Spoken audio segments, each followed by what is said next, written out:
Maroon Rameshwar colony येथील महेश भाऊ सोनार आपली मुलगी नयना हिच्या MBAच्या CETसाठी अंमळनेर येथे पेपर देण्यासाठी गेले असता तिकडून पेपर देऊन परत जळगावकडे येत असताना पिंपरी गावाजवळ त्यांची जी कार होती त्या गाडीला बोलेरो गाडीने ठोकलं।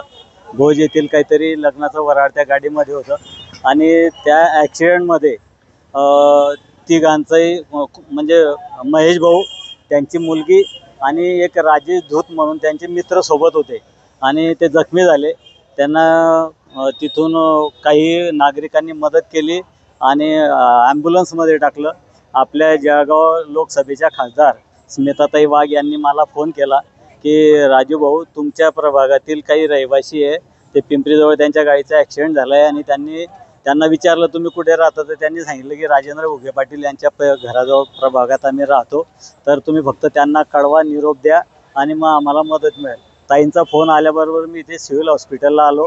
आपले सिव्हिल सर्जन पाटील साहेबांशी माझी चर्चा झाली। त्यांनी डॉक्टरांना सूचना दिल्या।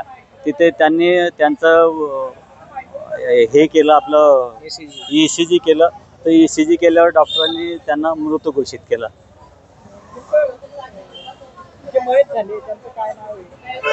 महेश भाऊ सुरेश सोनार, त्यांचं पाण्याचं जे ॲक्वाजारचा बिझनेस आहे, त्यांना 2च मुली आहे आणि घरातला कर्ता पुरुष गेल्यामुळे त्यांच्या घराचं खूप असं मोठं नुकसान झालेलं।